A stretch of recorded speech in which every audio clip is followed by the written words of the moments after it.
Estaba parada en la farmacia, sujetando mi receta médica con las manos temblorosas, cuando el farmacéutico me dijo que el medicamento para mi corazón costaba 250 pesos. Mi estómago se apretó porque sabía que Esperanza había tomado toda mi pensión la víspera, como hacía todos los meses desde hacía 2 años, prometiendo que pagaría mis gastos. Cuando le marqué pidiendo el dinero para el medicamento, escuché esas palabras que me golpearon como un rayo. «Mamá, las medicinas son gastos innecesarios, usted siempre exagera con sus enfermedades». Del otro lado de la línea, escuché a Raúl riéndose bajito, y mi corazón se apretó tanto que pensé que se detendría ahí mismo, en la fila de la farmacia. Regresé a casa sin el medicamento, sintiéndome más pequeña que nunca, cargando el peso de ser tratada como una carga por la propia hija que crié con tanto amor. La humillación de ese momento todavía me quema por dentro cuando lo recuerdo. Ahí estaba yo, una mujer de 68 años que había trabajado como empleada doméstica durante 30 años, que había criado sola a su hija, que había sacrificado todo por darle educación y oportunidades, y ahora esa misma hija me negaba el dinero para un medicamento que podría salvarme la vida. Las otras personas en la farmacia me miraban con lástima mientras yo guardaba la receta en mi bolsa vieja y salía con la cabeza agachada. Caminé las 4 cuadras hasta mi casa, sintiendo cada paso como una piedra en el zapato, preguntándome cómo había llegado a este punto en mi vida. Esperanza vivía en mi casa desde que se quedó sin trabajo, hace 3 años, trayendo a Raúl y a María Fernanda a lo que debería haber sido una ayuda temporal. Al principio, yo estaba feliz de tener compañía después de que mi Antonio murió, pero poco a poco me di cuenta de que mi presencia molestaba más de lo que alegraba. Ellos ocuparon el cuarto principal, transformaron mi sala en extensión de su recámara, y yo me vi durmiendo en el cuartito de atrás, como una huésped en mi propia casa. Mi casa de 2 plantas que Antonio y yo compramos con tanto esfuerzo, donde criamos a Esperanza, donde vivimos tantos momentos felices, ya no se sentía mía. Cada rincón había sido reorganizado según sus gustos, cada espacio había sido reclamado por ellos. Cuando Esperanza asumió el control de mi pensión hace 2 años, dijo que era para ayudarme con las cuentas, que me estaba volviendo olvidadiza y podría hacer tonterías con el dinero. «Mamá, es mejor que yo maneje esto. Usted ya no está para estas preocupaciones», me había dicho con esa sonrisa que conocía desde que era niña, pero que ahora tenía algo diferente, algo que me hacía sentir incómoda. Raúl siempre apoyaba todo lo que ella decía, asintiendo con la cabeza y diciendo que era mejor que yo no me preocupara por esas cosas. «Doña Guadalupe, deje que nosotros nos encargamos. Usted ya trabajó suficiente en su vida», decía con esa voz melosa que había aprendido a desconfiar. Al principio, pensé que realmente era una buena idea. Me sentía cansada de manejar cuentas, de preocuparme por los pagos, de organizar los gastos de la casa. Parecía lógico que mi hija, con estudios universitarios, pudiera hacerlo mejor que yo. Pero gradualmente comencé a notar que cada vez que necesitaba algo, medicina, ropa, productos de limpieza, incluso comida especial para mi diabetes, tenía que pedirle permiso como si fuera una niña. «¿Para qué necesita eso, mamá? ¿No puede usar lo que ya tenemos? ¿No está exagerando un poco?». Siempre había una pregunta, siempre había una excusa, siempre había una razón por la cual mi pedido no era urgente o necesario. Los primeros meses yo aceptaba sus explicaciones. Tal vez tenía razón, tal vez yo estaba siendo exagerada, tal vez no entendía bien la situación económica. Pero cuando comencé a observar más detenidamente, me di cuenta de que mientras me negaban 30 pesos para mi medicina para la presión, Esperanza compraba blusas de 500 pesos. Mientras me decían que no había dinero para mi crema para las manchas de la edad, Raúl llegaba con cervezas importadas para él y sus amigos. Mientras me hacían sentir culpable por pedir medicamentos básicos, ellos renovaron completamente la sala con muebles nuevos que costaron miles de pesos. La transformación había sido tan gradual que al principio no me di cuenta de lo que estaba pasando, como cuando llueve muy despacio y no te das cuenta de que te estás mojando hasta que ya estás empapado. Esperanza había comenzado a tratarme como si fuera una empleada en mi propia casa. «Mamá, ¿puede lavar la ropa de Raúl también? Total, ya está lavando. Mamá, ¿puede preparar algo especial para la cena? Van a venir unos amigos. Mamá, ¿puede quedarse en su cuarto esta tarde? Vamos a tener una reunión importante. Cada petición venía disfrazada de favor, pero ya no se sentían como favores. Se sentían como órdenes. Y yo, que siempre había sido una mujer fuerte e independiente, que había criado sola a mi hija después de que su padre nos abandonó cuando ella tenía 5 años, que había trabajado doble turno para pagarle sus estudios, que había vendido mis joyas para comprarle su vestido de graduación. Me encontré aceptando todo sin protestar. ¿Cómo había llegado a esto? ¿Cuándo había perdido mi voz? ¿En qué momento había dejado de ser la madre para convertirme en la subordinada? María Fernanda, mi nieta de 16 años, era la única que parecía darse cuenta de lo que estaba pasando. Esa misma noche del incidente en la farmacia, cuando ya todos estaban durmiendo, ella tocó la puerta de mi cuarto y entró, sentándose en la orilla de mi cama con los ojos rojos. Abuela Guadalupe, escuché la discusión sobre el medicamento. Esto no está bien, susurró, mirando hacia la puerta como si tuviera miedo de ser escuchada. Sus palabras me llegaron directo al corazón porque confirmaron lo que yo había estado sintiendo, pero no me había atrevido a admitir, que algo estaba terriblemente mal en mi propia casa, con mi propia familia. «Ay, mija», le dije, tratando de no llorar frente a ella. A veces las cosas se complican cuando las familias viven juntas.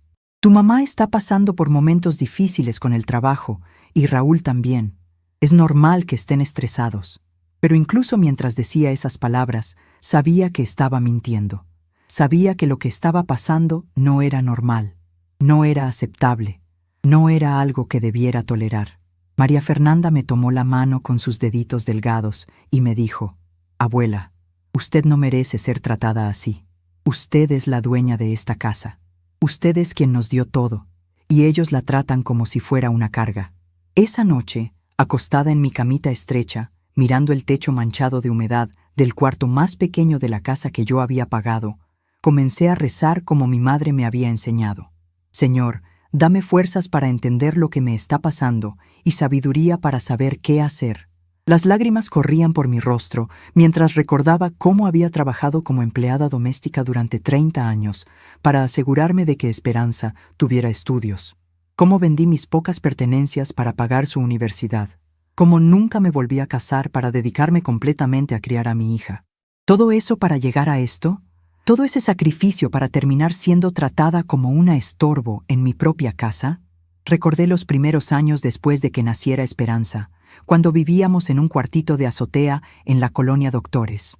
Yo trabajaba limpiando casas desde las 5 de la mañana hasta las 8 de la noche, dejando a Esperanza con la vecina doña Carmen, que me cobraba muy poco por cuidarla.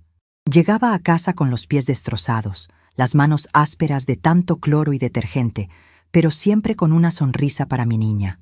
Le leía cuentos, aunque estuviera agotada. Le ayudaba con la tarea, aunque yo apenas había terminado la primaria. Le compraba sus útiles escolares, aunque eso significara que yo no comiera carne en toda la semana. Cuando Esperanza cumplió 15 años, yo ya había ahorrado lo suficiente para dar el enganche de esta casa. Era pequeña pero nuestra, en una colonia tranquila de Iztapalapa donde Esperanza podría crecer segura. Trabajé turnos extra durante 2 años para poder amueblarla poco a poco. Cada mueble, cada cortina, cada plato había sido comprado con el sudor de mi frente. Esta casa representaba todos mis sueños hechos realidad. Un hogar propio para mi hija, estabilidad, seguridad, un patrimonio que algún día sería suyo. Esperanza había sido una buena estudiante.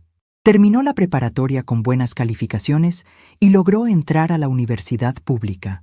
Yo estaba tan orgullosa cuando la vi graduarse como licenciada en administración. Pensé que todo mi sacrificio había valido la pena, que mi hija tendría una vida mejor que la mía, que nunca tendría que limpiar casas ajenas ni depender de nadie. Pero algo había pasado después de su graduación. Los trabajos que conseguía no duraban mucho. Siempre había problemas con los jefes, con los compañeros, con los horarios. Siempre había una razón por la cual las cosas no funcionaban. Cuando Esperanza me pidió que ella y Raúl se mudaran temporalmente a mi casa después de perder su último trabajo, yo acepté sin dudar. Era mi hija, y una madre siempre ayuda a sus hijos cuando lo necesitan. Pensé que sería cosa de unos meses, que pronto conseguiría otro trabajo y se irían a su propio lugar. Pero los meses se convirtieron en años, y en lugar de buscar activamente trabajo, Esperanza parecía haberse acomodado a vivir de mi pensión. Raúl tampoco era una gran ayuda. Trabajaba de vez en cuando como taxista, pero sus ingresos eran irregulares y la mayor parte del tiempo se quedaba en casa viendo televisión o saliendo con sus amigos. Al principio era educado conmigo, me llamaba Doña Guadalupe y me agradecía por recibirlos en mi casa. Pero gradualmente comenzó a comportarse como si él fuera el hombre de la casa, tomando decisiones sobre la televisión, sobre las comidas, sobre quién podía venir de visita.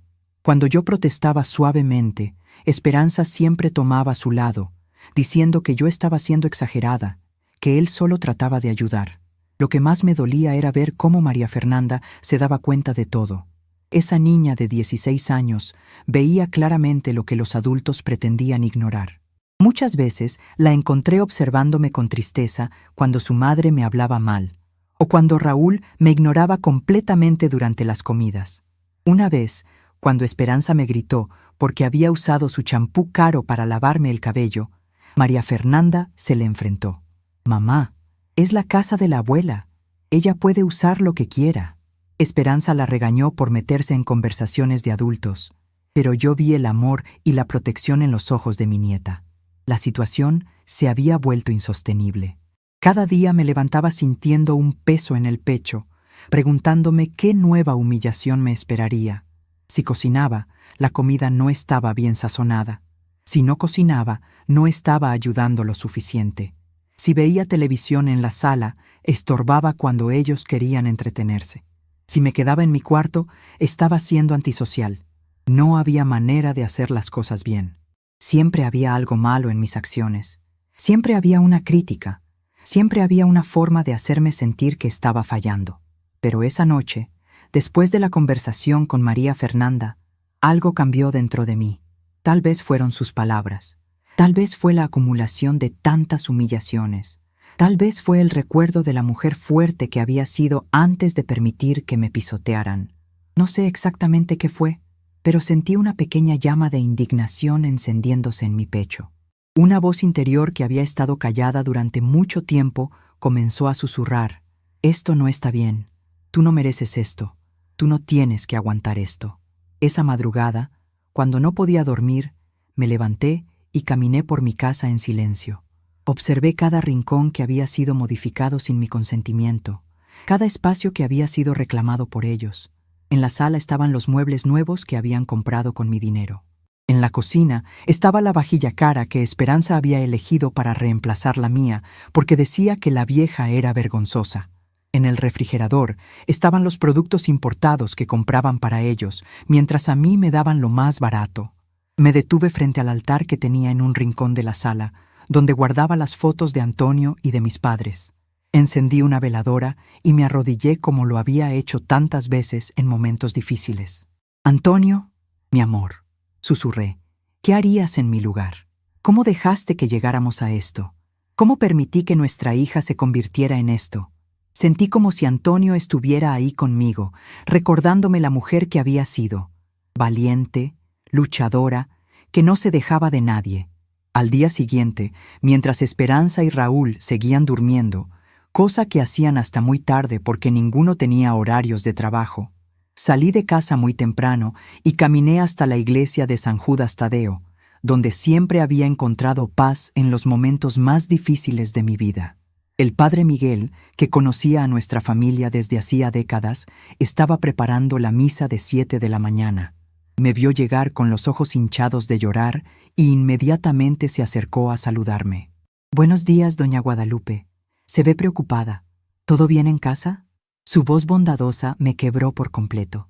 Sin poder contenerme, comencé a llorarle ahí mismo, en los escalones de la iglesia, contándole todo lo que había estado guardándome durante meses. Le conté sobre la pensión, sobre los medicamentos negados, sobre cómo me sentía invisible en mi propia casa. El padre Miguel me escuchó con atención y después dijo algo que se quedó resonando en mi cabeza. «Guadalupe, Dios no quiere que ninguno de sus hijos sea maltratado, ni siquiera por los propios hijos. A veces, protegerse a uno mismo es también proteger a quienes amamos. Pero padre, ¿cómo puedo ir contra mi propia hija? ¿Cómo puedo negarle ayuda cuando ella dice que me necesita?, le pregunté entre sollozos. El padre Miguel sonrió con tristeza y me contestó: Hija, hay una diferencia entre ayudar a alguien que lo necesita y permitir que alguien abuse de tu bondad. Esperanza ya es una mujer adulta. Tú le diste educación, valores, oportunidades. Si ella está eligiendo no usarlos para ser independiente, ese no es tu fracaso como madre, es su decisión como adulta. Sus palabras me calaron hondo porque expresaban algo que yo había estado sintiendo pero no me había atrevido a pensar. Tal vez no era mi obligación seguir sacrificándome infinitamente. Tal vez no era mi responsabilidad permitir que me maltrataran para demostrar mi amor maternal. Tal vez había una diferencia entre ser una buena madre y ser una víctima. El padre Miguel me dio la tarjeta de un abogado de la parroquia que ayudaba a personas mayores en situaciones difíciles, y por primera vez en meses sentí una pequeña llama de esperanza encendiéndose en mi pecho. Pero lo que ellos no sabían era que esa noche sería el comienzo de una transformación que cambiaría todo para siempre. Mientras regresaba a casa con la tarjeta del abogado bien guardada en mi bolsa, sentí que algo fundamental había cambiado dentro de mí. La mujer que había aceptado todo en silencio, que había permitido que la pisotearan por miedo a perder el amor de su hija, esa mujer estaba empezando a despertar de un sueño muy largo. Y cuando una mujer de 68 años, que ha luchado toda su vida, decide recuperar su dignidad, no hay fuerza en el mundo que pueda detenerla. Esa tarde, de regreso en mi casa, fingí normalidad mientras observaba cada movimiento de Esperanza y Raúl con nuevos ojos. Los vi discutir sobre qué comprar para la cena, usando el dinero de mi pensión como si fuera suyo por derecho. Los vi planear un fin de semana en Cuernavaca con dinero que debería haber sido para mis medicinas. Los vi tratar mi casa como si fuera suya, mis cosas como si fueran suyas, mi vida como si fuera insignificante. Y por primera vez en mucho tiempo, en lugar de sentir tristeza, sentí una ira fría y calculadora que me sorprendió por su intensidad. Esa noche, María Fernanda vino otra vez a mi cuarto, pero esta vez la encontré diferente. Había algo en mis ojos que ella notó inmediatamente. «Abuela, ¿está bien?» «Se ve distinta». Me senté en la cama y la abracé, sintiendo una determinación que no había experimentado en años. «Sí, mija, estoy bien. Mejor que bien, estoy despertando». En la mañana siguiente, fingí que estaba durmiendo cuando escuché a Esperanza y Raúl conversando en la cocina sobre mí, como si fuera un problema que resolver. «Está poniéndose terca con esta historia del medicamento caro. Necesitamos controlar mejor sus gastos». La voz de mi hija sonaba fría, calculadora, como si estuviera hablando de números en una hoja de cálculo y no de la salud de su madre. Raúl sugirió que consiguieran un poder notarial para tener control total sobre mis finanzas, y mi sangre se heló cuando Esperanza estuvo de acuerdo, diciendo que yo me estaba volviendo senil y que sería mejor para todos. Me levanté en silencio, me vestí y salí de casa antes de que terminaran de despertar completamente, caminando hasta la iglesia donde siempre había encontrado paz. El aire fresco de la mañana me ayudó a aclarar mis pensamientos mientras caminaba por las calles conocidas de mi colonia. Cada paso me alejaba físicamente de esa conversación horrible, pero las palabras seguían resonando en mi cabeza como campanas de funeral. Controlar sus gastos. Poder notarial. Se está volviendo senil. ¿Así era como mi propia hija hablaba de mí cuando pensaba que no la escuchaba? ¿Así era como veía mi vida, mis necesidades, mi dignidad, como obstáculos que había que superar para llegar a mi dinero? Llegué a la iglesia de San Judas Tadeo justo cuando el padre Miguel estaba abriendo las puertas para la misa de las 7. La iglesia estaba casi vacía, solo algunas señoras mayores como yo que llegaban temprano para rezar antes de que comenzara el día. Me senté en el banco de adelante, donde solía sentarme con Antonio cuando veníamos juntos los domingos, y dejé que las lágrimas corrieran libremente mientras susurraba una oración. Dios mío, ¿será que merecí esto después de una vida entera entregándome por otros? Recordé vívidamente esos domingos con Antonio, cuando Esperanza era pequeña y veníamos los tres juntos a misa. Antonio siempre se ponía su camisa blanca mejor planchada.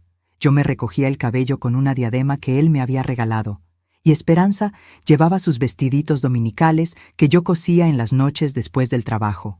Éramos pobres, pero éramos una familia. Éramos felices. Teníamos sueños y esperanzas.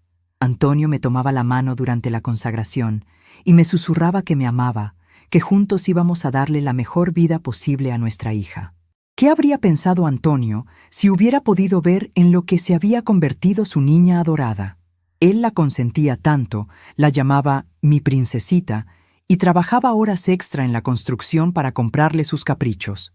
Cuando murió del corazón a los 52 años, Esperanza tenía 20 y estaba en segundo año de universidad.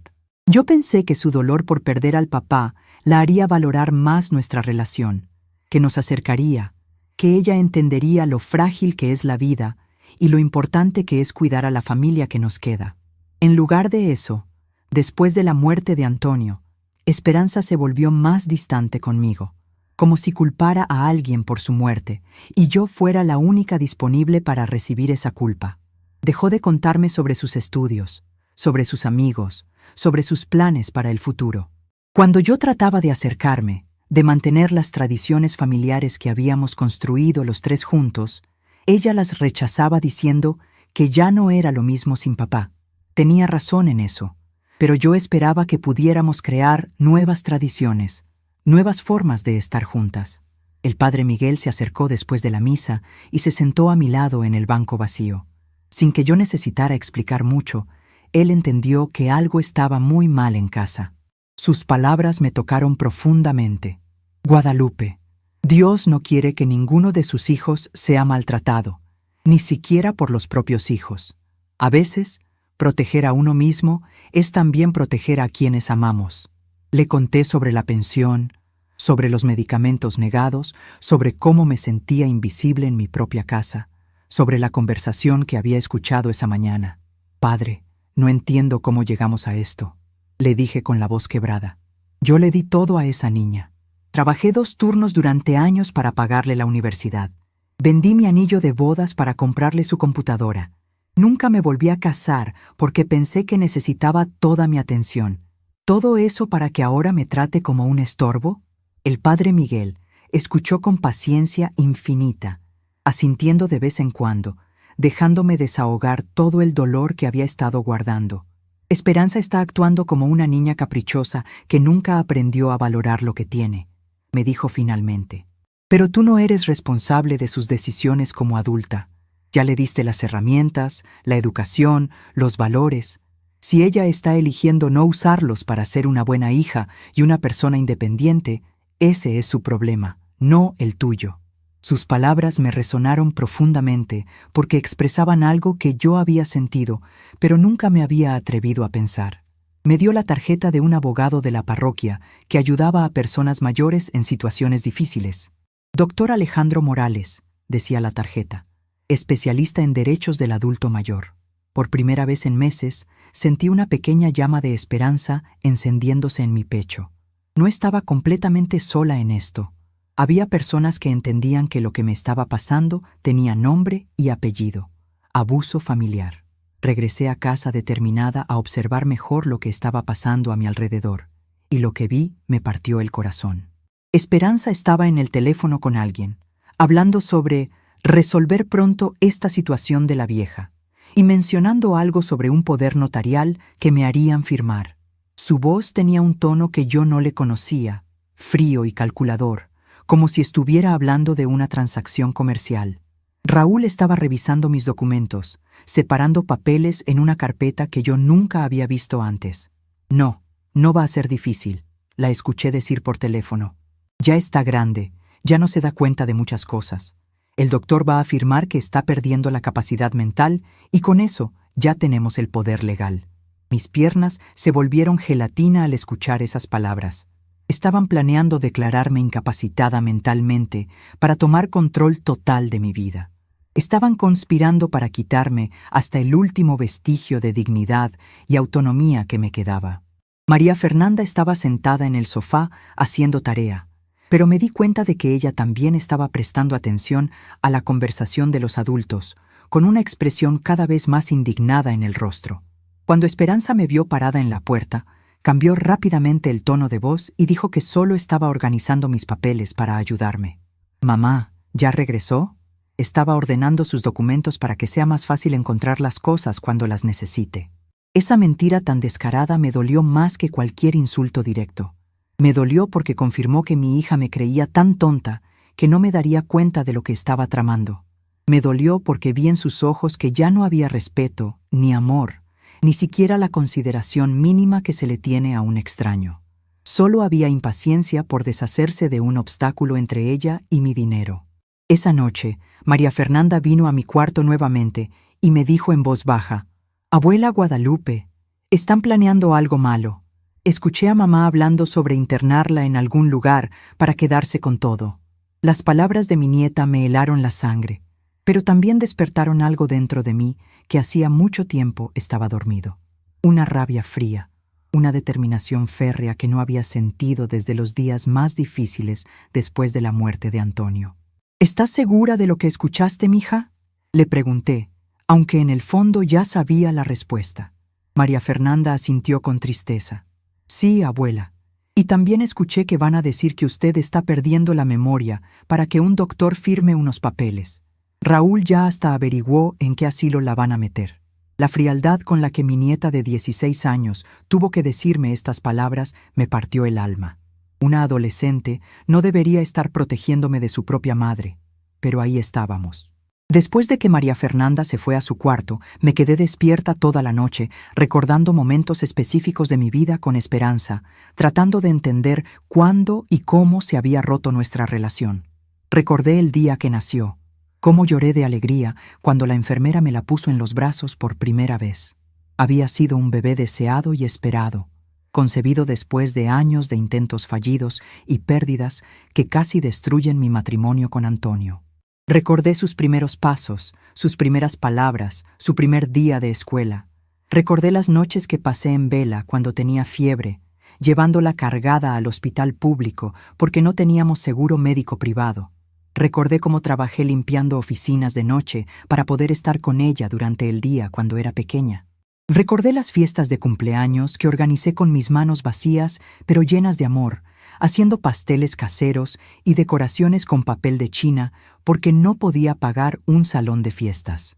Recordé también los momentos difíciles, cuando Esperanza tenía 15 años y pasó por una época rebelde donde me gritaba que odiaba nuestra pobreza, que todas sus amigas tenían cosas mejores, que se avergonzaba de que yo fuera empleada doméstica. Esas palabras me dolieron tanto que lloré durante semanas, pero pensé que era normal, que todos los adolescentes pasan por etapas difíciles. Nunca imaginé que esos sentimientos de resentimiento hacia nuestra situación económica se convertirían en resentimiento hacia mí. Cuando Esperanza entró a la universidad, yo estaba tan orgullosa que le tomé fotos el primer día de clases y las enseñé a todas mis vecinas. Trabajé turnos dobles durante 4 años para poder pagarle no solo la colegiatura, sino también sus gastos personales, su ropa, sus libros, sus salidas con amigos. Quería que tuviera la experiencia universitaria completa, que no se perdiera de nada por falta de dinero. Pensé que era una inversión en su futuro, en nuestra relación, en la familia que seguiríamos construyendo juntas. Pero después de su graduación, algo cambió. Los trabajos que conseguía nunca le parecían suficientemente buenos, suficientemente bien pagados, suficientemente prestigiosos. Siempre había algún problema con los jefes, con los compañeros, con las condiciones laborales.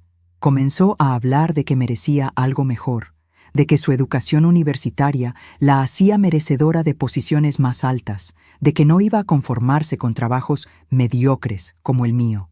Al principio, yo apoyé su ambición. Pensé que era bueno que tuviera expectativas altas, que no se conformara con menos de lo que valía. Pero gradualmente me di cuenta de que sus expectativas no incluían esfuerzo proporcional. Quería el sueldo y el prestigio sin estar dispuesta a empezar desde abajo y ganárselo. Quería la comodidad y el reconocimiento sin la paciencia y la perseverancia que requieren todas las carreras exitosas. Cuando conoció a Raúl, yo tenía esperanzas de que él la ayudaría a establecerse, a encontrar estabilidad emocional y económica. Raúl parecía un hombre trabajador al principio, manejaba su propio taxi y hablaba de planes para poner una pequeña empresa de transporte. Pero después de unos meses de relación, comencé a notar que esos planes nunca se concretaban, que sus horarios de trabajo eran cada vez más irregulares, que sus contribuciones a los gastos comunes eran cada vez menores. Cuando Esperanza perdió su último trabajo formal hace 3 años, la decisión de mudarse a mi casa fue presentada como algo temporal. Solo hasta que encontremos algo mejor, mamá. Usted sabe que es difícil conseguir trabajo ahorita y con María Fernanda necesitamos estabilidad. Yo acepté sin dudar porque veía a mi hija luchando, porque quería ayudar a mi nieta, porque pensé que era mi deber como madre estar ahí cuando me necesitaran. Pero los meses pasaron y los esfuerzos de Esperanza por encontrar trabajo se volvieron cada vez más esporádicos. En lugar de levantarse temprano para buscar empleo, se quedaba durmiendo hasta tarde. En lugar de actualizar su currículum o tomar cursos de capacitación, pasaba horas viendo televisión o navegando en redes sociales. En lugar de aceptar trabajos que consideraba por debajo de su nivel, rechazaba oportunidades que podrían haber sido el primer paso hacia algo mejor. Y Raúl, que al principio al menos manejaba su taxi con regularidad, comenzó a pasar más tiempo en casa, a encontrar excusas para no trabajar, a adoptar la actitud de que merecía descansar porque había trabajado muchos años. Juntos desarrollaron una dinámica donde mi casa se convirtió en su refugio permanente de las responsabilidades del mundo adulto, y mi pensión se convirtió en su fuente de ingresos garantizada. La transformación había sido tan gradual que no me di cuenta hasta que ya estaba completamente instalada. Primero fueron pequeños favores. Mamá, ¿puede prestarnos un poquito para la comida de esta semana? Después fueron aportaciones más regulares. Mamá, es más fácil si usted paga todo y nosotros le ayudamos con los quehaceres de la casa. Finalmente fue el control total. Mamá, déjenos manejar su dinero para que no se preocupe por nada. Pero esa noche, acostada en mi cama estrecha, mirando las manchas de humedad en el techo del cuarto más pequeño de mi propia casa, algo fundamental cambió dentro de mí. La mujer que había criado sola a una hija, que había trabajado 2 empleos durante décadas, que había comprado esa casa con su propio esfuerzo, esa mujer estaba empezando a despertar de un sueño muy largo. Y cuando una mujer que ha luchado toda su vida decide recuperar su dignidad, no hay fuerza en el mundo que pueda detenerla. En los días siguientes, comencé a prestar atención a detalles que antes había ignorado o justificado. Vi cómo Esperanza se gastaba 50 pesos en un café de marca, mientras me decía que no había dinero para mis vitaminas de 30 pesos. Vi cómo Raúl compraba cervezas importadas de 100 pesos mientras yo tomaba té en lugar de comprarme el café que me gustaba, porque era muy caro. Vi cómo María Fernanda tenía que pedir permiso para cosas básicas como útiles escolares, mientras que los caprichos de los adultos nunca requerían discusión. También comencé a notar las conversaciones que tenían cuando pensaban que yo no estaba escuchando. Hablaban de mi casa como si ya fuera suya, de mis cosas como si fueran herencia adelantada, de mi futuro como si yo no tuviera voz ni voto en las decisiones. Cuando la vieja ya no esté, cuando tengamos la casa para nosotros, cuando no tengamos que aguantar sus caprichos de anciana. Cada frase era como una bofetada que me recordaba qué tan poco significaba para ellos más allá de mi utilidad económica. Pero lo que más me dolía era ver cómo trataban a María Fernanda. Mi nieta había encontrado en mí no solo una abuela, sino una aliada contra la negligencia emocional de sus padres. Esperanza estaba tan concentrada en sus propios problemas y resentimientos que había dejado de ver las necesidades de su hija. Raúl, que no era el padre biológico de María Fernanda, la toleraba, pero nunca había desarrollado un vínculo real con ella. Yo me había convertido en su figura materna estable, la persona que la escuchaba, que se preocupaba por sus calificaciones, que la consolaba cuando tenía problemas con amigas. Una tarde, mientras María Fernanda me ayudaba a doblar ropa en el patio, me contó algo que me partió el corazón. Abuela, ¿sabe qué? Ayer le conté a mamá que me invitaron a una fiesta de graduación y que necesitaba un vestido. ¿Sabe qué me dijo? Que pidiera prestado, que buscara algo en el closet, o que mejor no fuera porque las fiestas son pérdida de tiempo. Las lágrimas se le acumularon en los ojos mientras hablaba. Pero anteayer la vi comprándose una blusa de 500 pesos que ni siquiera necesitaba. En ese momento entendí que no se trataba solo de mí.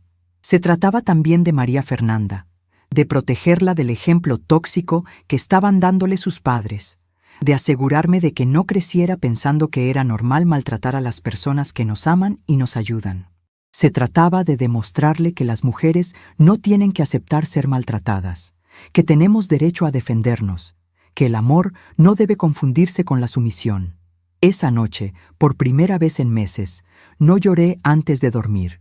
En lugar de eso, comencé a hacer algo que no había hecho en mucho tiempo. Comencé a planear. Saqué un cuaderno viejo y comencé a escribir todo lo que recordaba, todas las conversaciones que había escuchado, todos los incidentes que había presenciado. Si iba a pelear, necesitaba estar preparada. Si iba a recuperar mi vida, necesitaba hacerlo de manera inteligente y legal.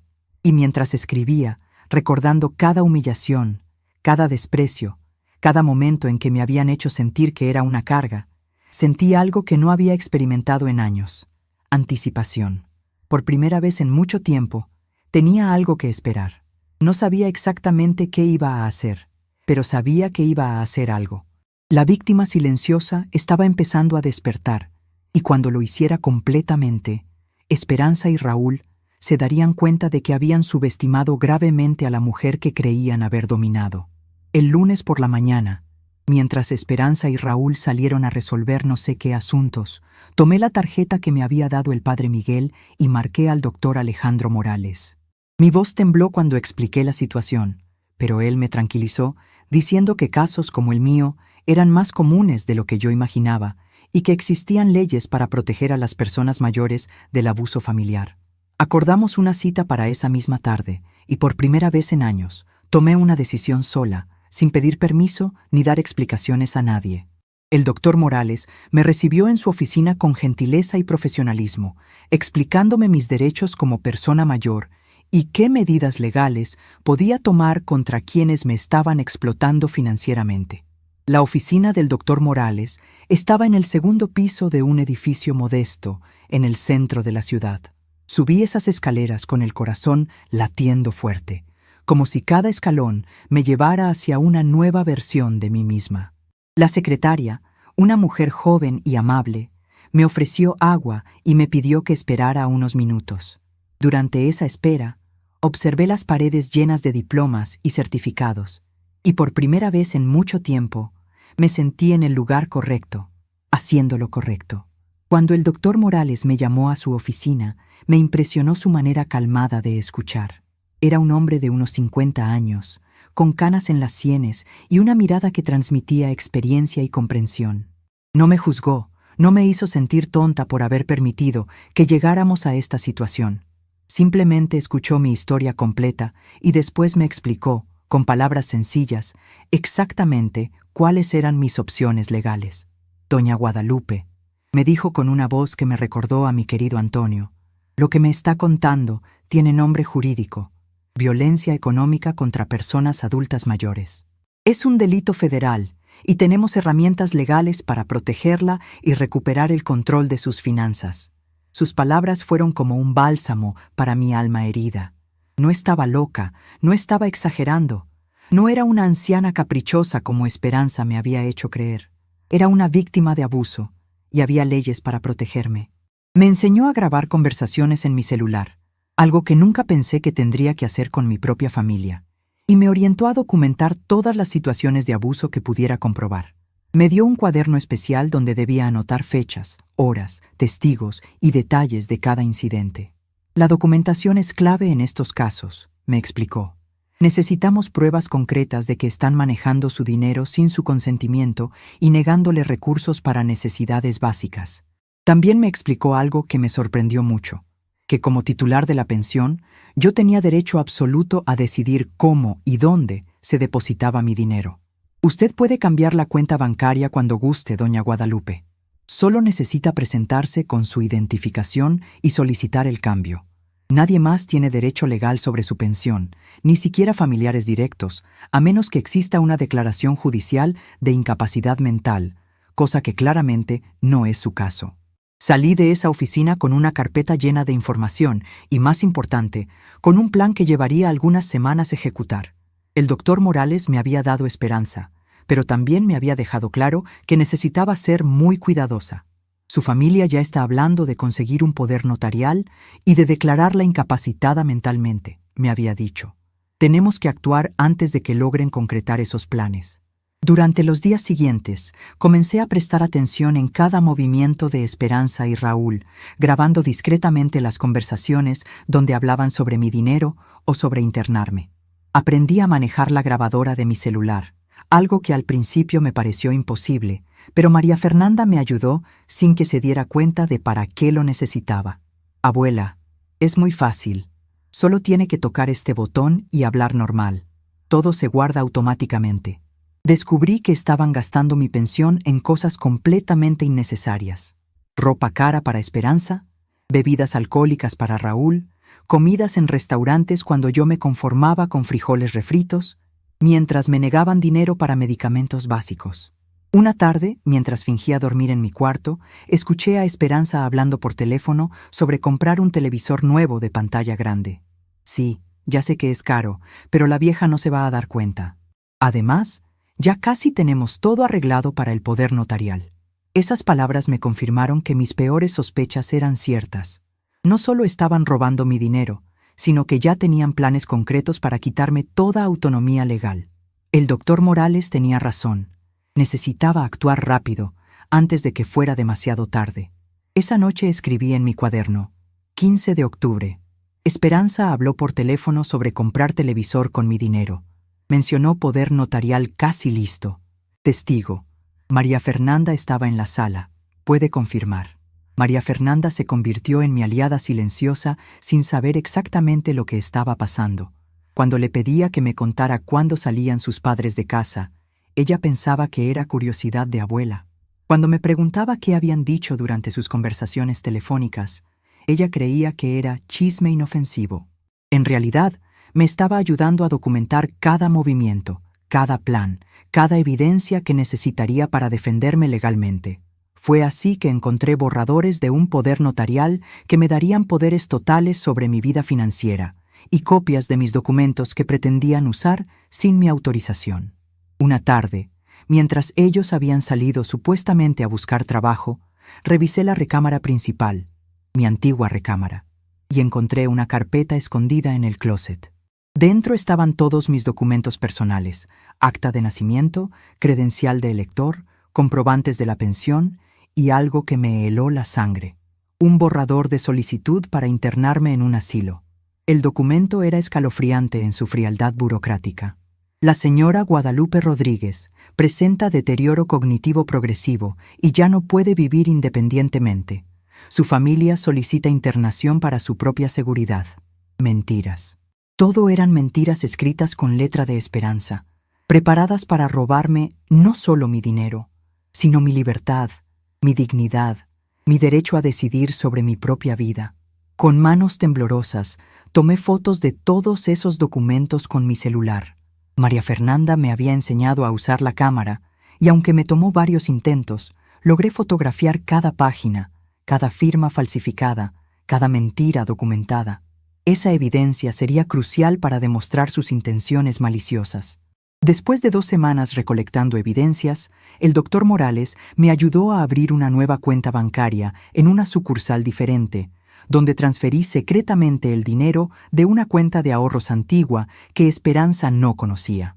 Como yo tenía derecho legal sobre mi propia pensión, pude cambiar la cuenta de recepción sin necesidad de autorización de Esperanza, solo presentando mis documentos y comprobando mi capacidad mental a través de una evaluación médica que el doctor Morales providenció. La evaluación médica fue realizada por la doctora Patricia Vega, una geriatra que trabajaba frecuentemente con el doctor Morales en casos de abuso familiar. Me hizo una serie de preguntas sobre fechas, eventos actuales, operaciones matemáticas simples, y me pidió que contara mi historia completa. Al final, me entregó un documento oficial que certificaba mi plena capacidad mental y mi competencia para tomar decisiones financieras. Doña Guadalupe, me dijo la doctora Vega al terminar, usted está perfectamente lúcida y competente. Cualquier intento de declararla incapacitada sería fraudulento y constituiría un delito grave.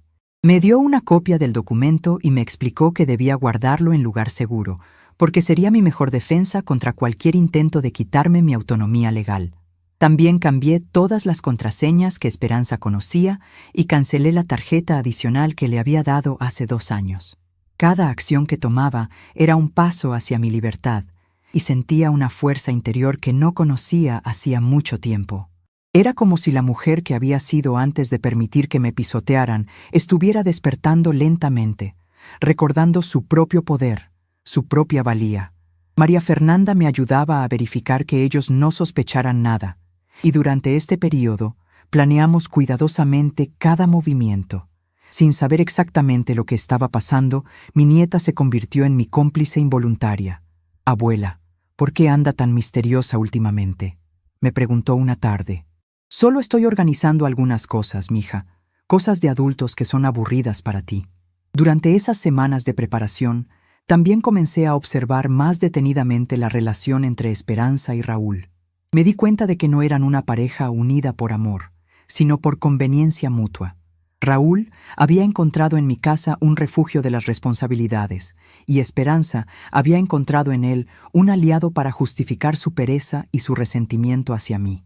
Juntos habían construido una burbuja de irresponsabilidad, donde yo era la villana que los obligaba a vivir en condiciones precarias, en lugar de reconocer que yo era la víctima de su parasitismo. Una noche, mientras cenábamos en silencio como habíamos hecho durante meses, observé sus rostros y me di cuenta de algo que me impactó.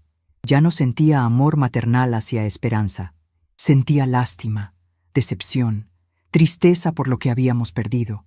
Pero ese amor incondicional que había sido la constante de mi vida durante 48 años se había desvanecido. No sabía si era temporal o permanente, pero en ese momento, mirando a la mujer en la que se había convertido mi niña, solo sentía una tristeza profunda por ambas. Raúl masticaba ruidosamente, como siempre, sin mostrar ninguna consideración por los demás. Esperanza revisaba su celular durante la cena, ignorando completamente a María Fernanda, que trataba de contarle sobre su día en la escuela. Y yo, sentada en mi propia mesa, en mi propia casa, me sentía como una extraña observando una familia disfuncional que había crecido como un tumor en mi vida. Pero ya no me sentía impotente. Cada día que pasaba, cada evidencia que recolectaba, cada conversación que grababa, me daba más fuerza, más determinación, más claridad sobre lo que tenía que hacer. El doctor Morales me había explicado que tendría que ser paciente, que los procesos legales tomaban tiempo, pero que mientras tanto yo podía tomar medidas inmediatas para proteger mis finanzas y mi seguridad. También me había conectado con un grupo de apoyo para personas mayores víctimas de abuso familiar. Una vez por semana, los martes por la tarde, mientras Esperanza y Raúl pensaban que yo estaba en el mercado, me reunía con otras mujeres que habían pasado por situaciones similares. Escuchar sus historias me hacía sentir menos sola, menos avergonzada, menos culpable por lo que me estaba pasando.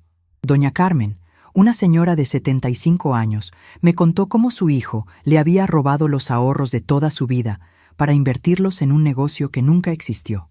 Doña Rosa me platicó cómo su nuera la había convencido de firmar una escritura de su casa, prometiéndole que solo era para facilitar los trámites, y después la había echado de su propia propiedad. Cada historia era diferente en los detalles, pero todas compartían el mismo patrón.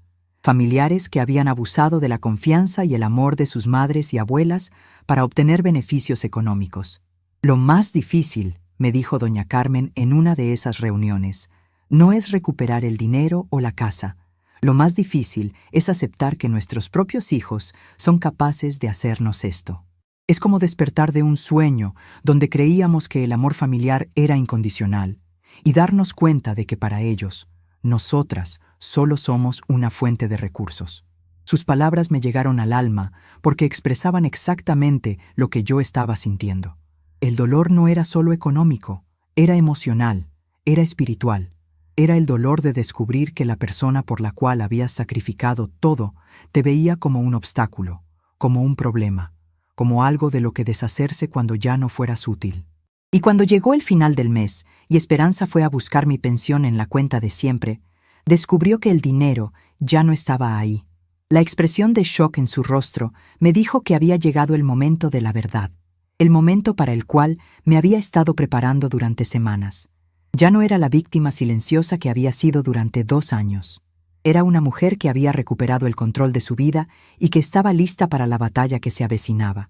Esa mañana, cuando Esperanza regresó del banco con la cara desencajada, supe que mi nueva vida estaba a punto de comenzar.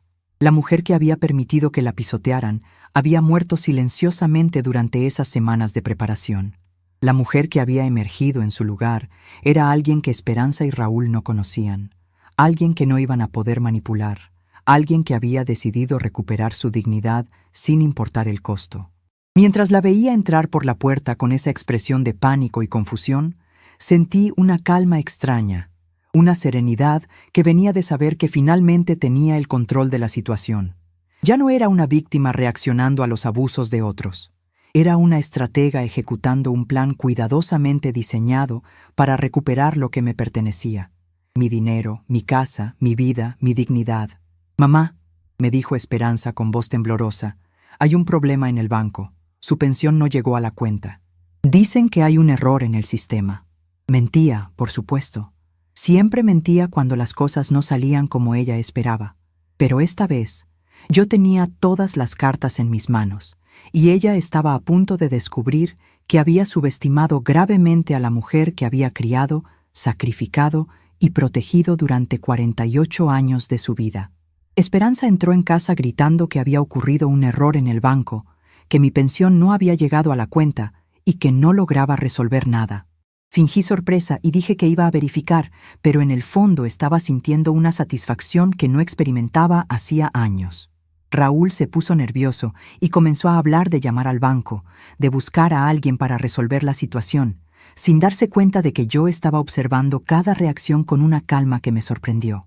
Cuando Esperanza sugirió que fuéramos juntas al banco al día siguiente, acepté dulcemente, sabiendo que sería el momento perfecto para revelar todo lo que había descubierto. El doctor Morales me había preparado para este momento, explicándome exactamente qué decir y cómo comportarme para que todo se hiciera dentro de la legalidad. «Mamá, esto es muy raro», decía Esperanza caminando de un lado a otro de la sala como un animal enjaulado. Nunca había pasado algo así. «El dinero siempre llega el mismo día cada mes». Su voz tenía un tono de pánico que no le había escuchado desde que era niña y se le perdía un juguete favorito. Pero ahora no se trataba de un juguete, se trataba del dinero que habían estado usando como si fuera suyo por derecho divino. Raúl estaba sentado en el sillón, rascándose la cabeza y murmurando cosas sobre sistemas bancarios y errores del gobierno, como si entendiera algo de esos temas. La realidad era que ninguno de los dos había trabajado consistentemente en años, y mi pensión se había convertido en su única fuente de ingresos real. Verlos tan desesperados me confirmó algo que había estado sospechando. No tenían ningún plan de respaldo, ningún ahorro, ninguna estrategia para mantenerse sin mi dinero. María Fernanda llegó de la escuela en medio de toda esta conmoción y inmediatamente notó la tensión en el ambiente. «¿Qué está pasando?», preguntó mirando las caras preocupadas de sus padres. Esperanza le dijo que había problemas con la pensión de la abuela, pero que todo se resolvería pronto. Mi nieta me miró con esos ojos inteligentes que siempre parecían ver más de lo que los adultos creían, y yo le sonreí con una tranquilidad que claramente la sorprendió. Esa noche, durante la cena, el ambiente estaba cargado de una tensión que podía cortarse con cuchillo. Esperanza apenas probó su comida. Raúl comía mecánicamente mientras miraba la televisión, y María Fernanda alternaba su atención entre hacer la tarea y observar discretamente a los adultos. Yo, por mi parte, cenaba con un apetito que no había tenido en meses, saboreando cada bocado como si fuera mi primera comida como mujer libre. «Mañana temprano vamos al banco, mamá», me dijo Esperanza con un tono que pretendía ser casual, pero que no logró esconder su ansiedad. «Seguramente es solo un malentendido que podemos aclarar rápidamente». Asentí con la cabeza, sabiendo que mañana sería el día que cambiaría nuestras vidas para siempre. Había ensayado mentalmente esta conversación durante semanas. Había practicado cada palabra, cada gesto, cada respuesta que daría a sus protestas inevitables. En la sucursal bancaria, sentada frente al gerente, Esperanza trató de explicar que necesitaba tener acceso a mi cuenta porque yo estaba teniendo problemas de memoria y no podía administrar mi dinero sola. Sus palabras sonaban ensayadas, como si hubiera practicado este discurso, esperando que llegara este momento. El gerente, un hombre joven y profesional llamado licenciado García, escuchó con atención, pero mantuvo una expresión neutral que no revelaba sus pensamientos. Fue entonces cuando me pronuncié, con una claridad que dejó a todos sorprendidos. En realidad, me gustaría aclarar que cambié mi cuenta bancaria por orientación de mi abogado. Descubrí que mi hija ha estado usando mi dinero para gastos personales y negándome recursos para medicamentos esenciales. El silencio que siguió fue ensordecedor. Esperanza trató de protestar, diciendo que yo estaba confundida, que ella solo me ayudaba, pero yo continué con voz firme. Tengo grabaciones de conversaciones donde ustedes planeaban hacerme firmar un poder notarial contra mi voluntad y discutían sobre internarme. Le entregué al gerente una carta del doctor Morales confirmando mi capacidad mental y explicando toda la situación legal. También le mostré el documento de la doctora Vega certificando mi competencia mental. El licenciado García revisó los papeles con cuidado, tomó notas en su computadora y después nos explicó que, efectivamente, como titular de la pensión, yo tenía derecho absoluto a decidir dónde se depositaba mi dinero. Señora Esperanza, le dijo el gerente con tono profesional, entiendo su preocupación por su madre, pero según la documentación que tenemos aquí, la señora Guadalupe está plenamente capacitada para manejar sus propios asuntos financieros. El cambio de cuenta fue realizado legalmente y con toda la documentación apropiada. Esperanza intentó argumentar, pero el gerente fue claro. Sin una orden judicial que declarara mi incapacidad mental, nadie más tenía derecho legal sobre mis finanzas. El viaje de regreso a casa se realizó en silencio absoluto, con Esperanza y Raúl visiblemente perturbados por el giro de la situación. Yo miraba por la ventana del taxi, observando las calles familiares de mi colonia con ojos nuevos, como si las estuviera viendo por primera vez en años. Era extraño cómo todo se veía igual, pero se sentía completamente diferente.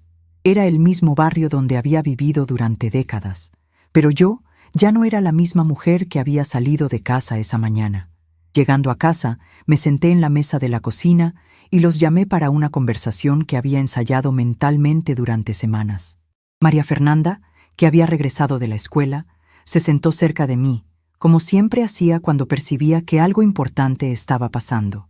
Esperanza y Raúl se sentaron del otro lado de la mesa, con expresiones que mezclaban confusión, enojo y algo que me tomó un momento identificar: miedo.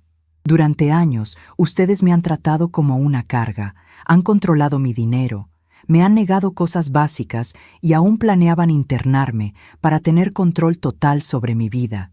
Mi voz estaba firme, sin rabia, apenas con una tristeza profunda que venía de lo más hondo de mi corazón.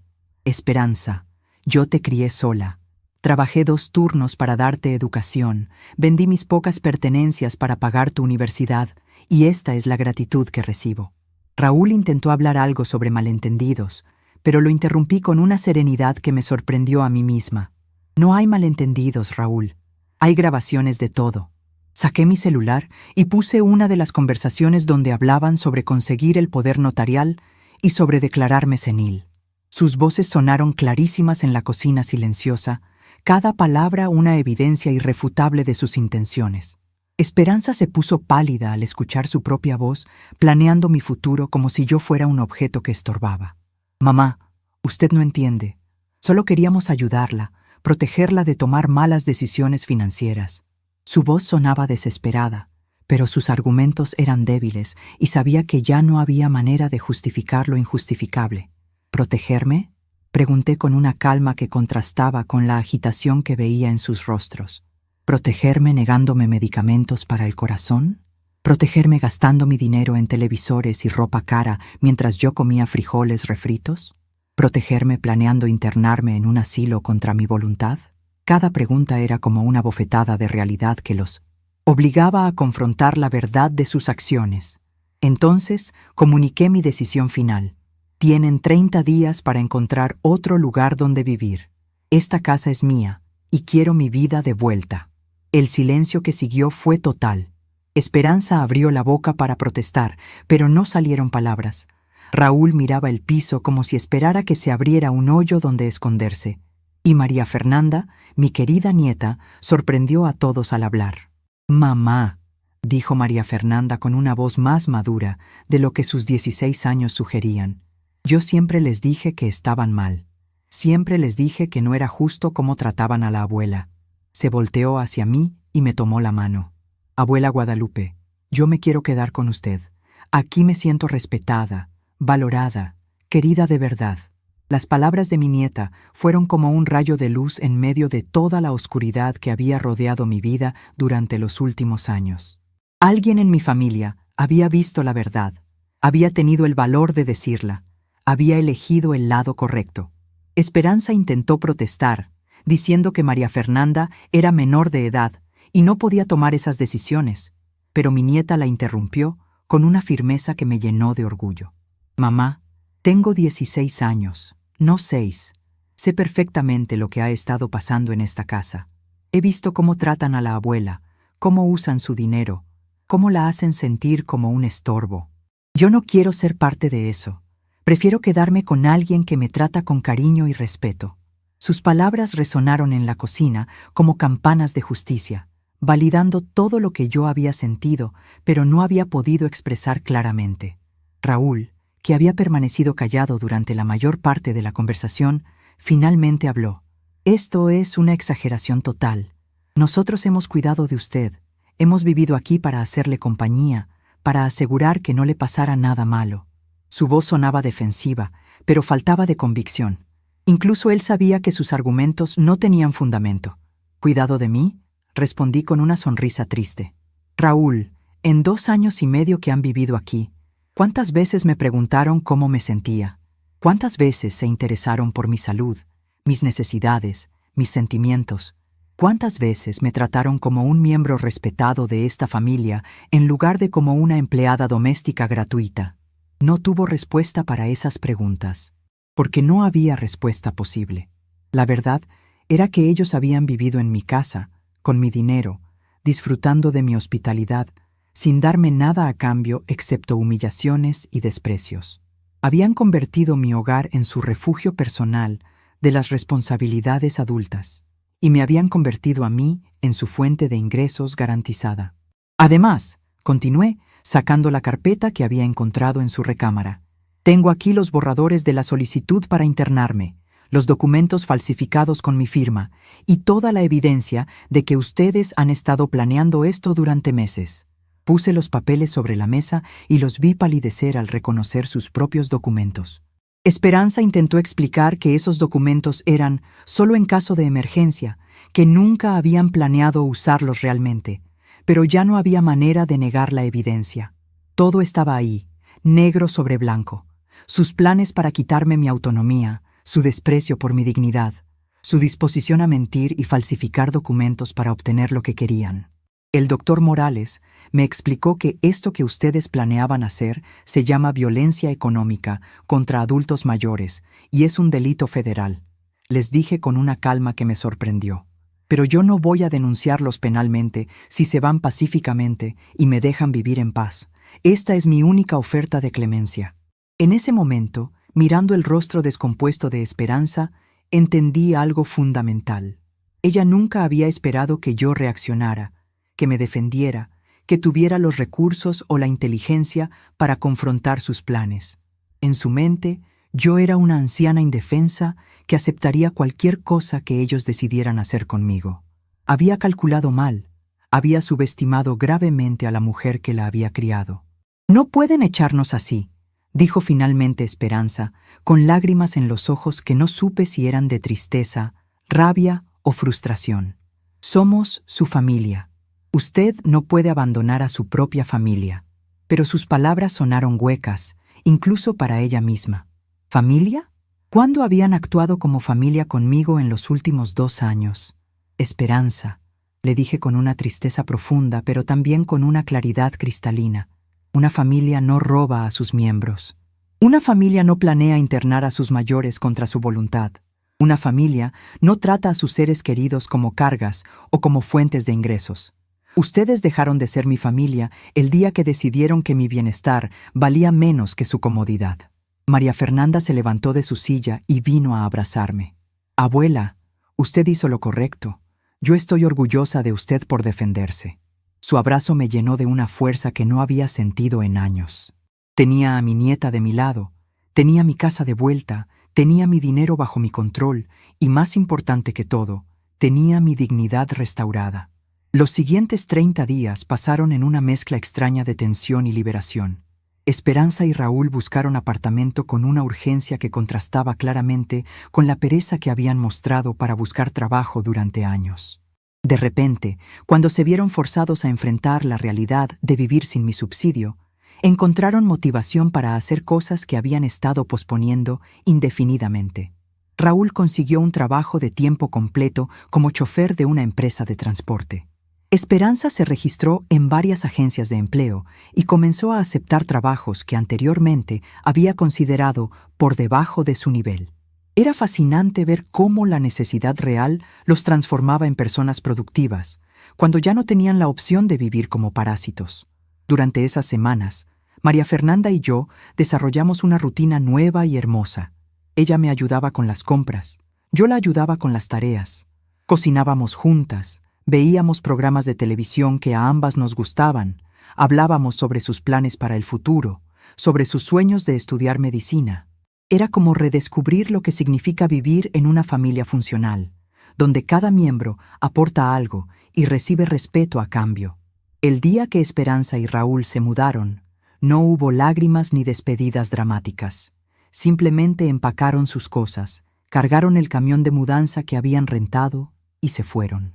Esperanza me dio un abrazo frío y formal y me dijo: «Espero que no se arrepienta de esto, mamá».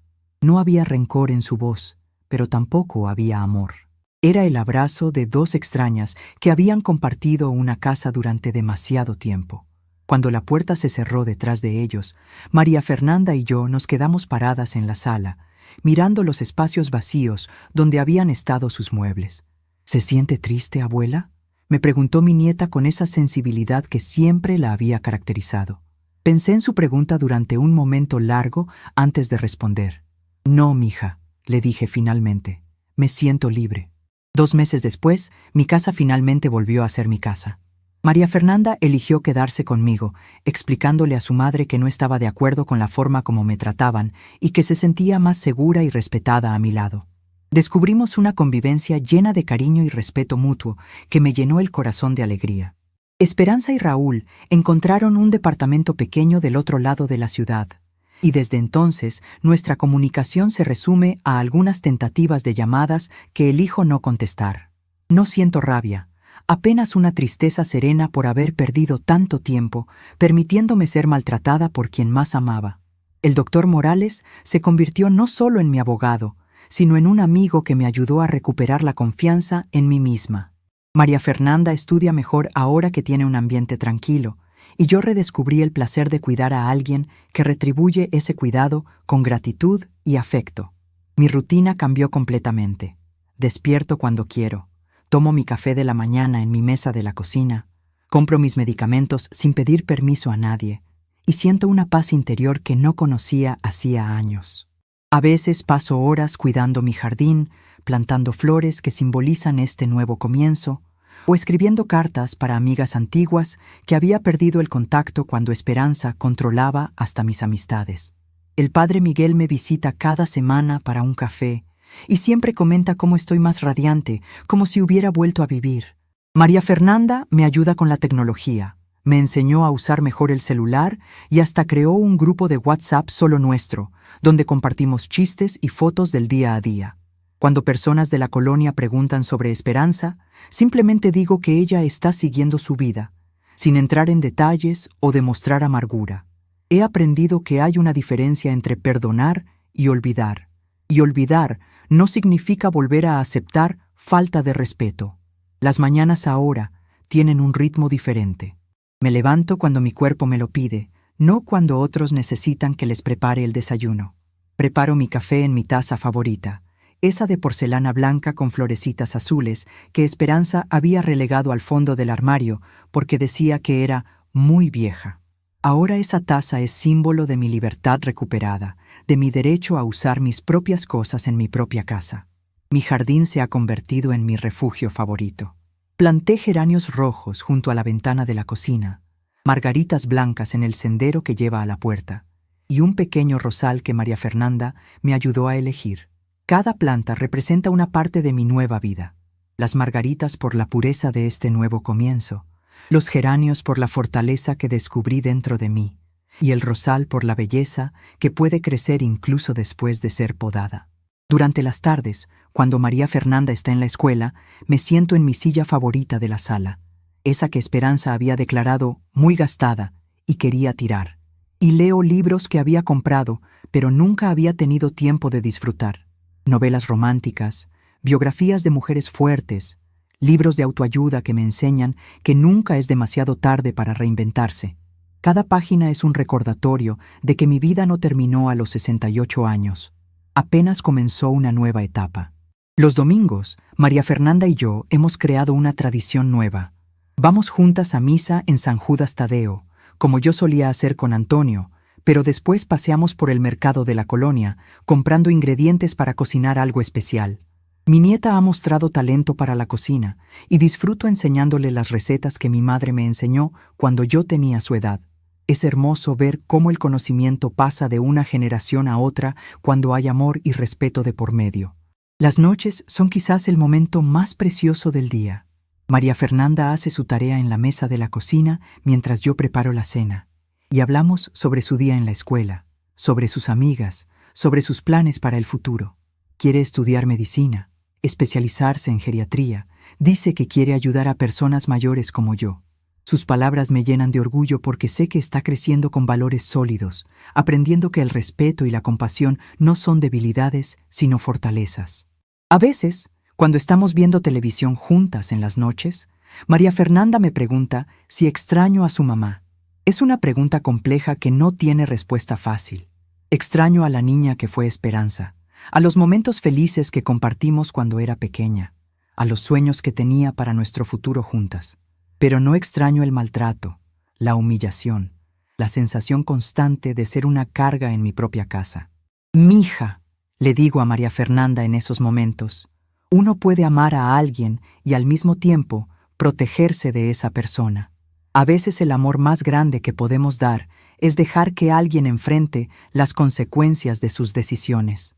Son conversaciones profundas para una adolescente, pero María Fernanda las entiende porque ha vivido en primera persona lo que significa crecer en un ambiente disfuncional. La semana pasada, Esperanza apareció en mi puerta con una expresión que mezclaba arrepentimiento y desesperación. Dijo que quería conversar, que sentía nostalgia, que había entendido los errores que cometió y que quería que María Fernanda regresara a casa. La recibí educadamente, le ofrecí un café, pero mantuve una distancia emocional que ella percibió inmediatamente. Cuando sugirió que podríamos olvidar todo lo que pasó y empezar de nuevo, le respondí con una serenidad que me sorprendió. Esperanza, perdonar no significa olvidar, y olvidar no significa volver a aceptar falta de respeto. María Fernanda ya tiene edad para elegir dónde quiere estar, y ella eligió. Intentó argumentar, hablar sobre familia, sobre segundas oportunidades, pero yo ya había aprendido que amor propio no es egoísmo, es necesidad. María Fernanda, que estaba haciendo tarea en la sala, vino hasta nosotras y dijo con tranquilidad: «Mamá, te amo, pero no voy a regresar a una casa donde la abuela era maltratada. Si ustedes cambian de verdad, podemos platicar». Después de que Esperanza se fue, miré a mi joven compañera y entendí que a veces el mayor reinicio es el silencio que uno elige mantener. Ahora, sentada en mi jardín mientras escribo estas reflexiones en un cuaderno nuevo que María Fernanda me regaló, me doy cuenta de que la verdadera libertad no llegó cuando recuperé mi dinero o mi casa. Llegó cuando recuperé mi voz, mi dignidad, mi derecho a ser tratada con respeto en mi propia vida. El doctor Morales me dijo la semana pasada que mi caso había inspirado a otras mujeres mayores a buscar ayuda legal. Aparentemente, varias señoras de la colonia habían venido a su oficina después de enterarse de mi historia. Eso me llena de satisfacción, porque significa que mi dolor no fue en vano, que mi lucha puede ayudar a otras mujeres a recuperar su dignidad. Esta tarde, mientras regaba mis geranios, me di cuenta de que ya no pienso en esperanza todos los días. Ya no me despierto preguntándome qué hice mal como madre. Ya no me acuesto sintiendo culpa por las decisiones que tomé. He encontrado paz en entender que hice lo mejor que pude con las herramientas que tenía y que las decisiones de esperanza como adulta son responsabilidad suya, no mía. A veces, el mayor reinicio es el silencio que una elige mantener. Estamos curiosos para saber hasta dónde llegó esta historia. ¿De dónde nos están viendo? Comenten abajo.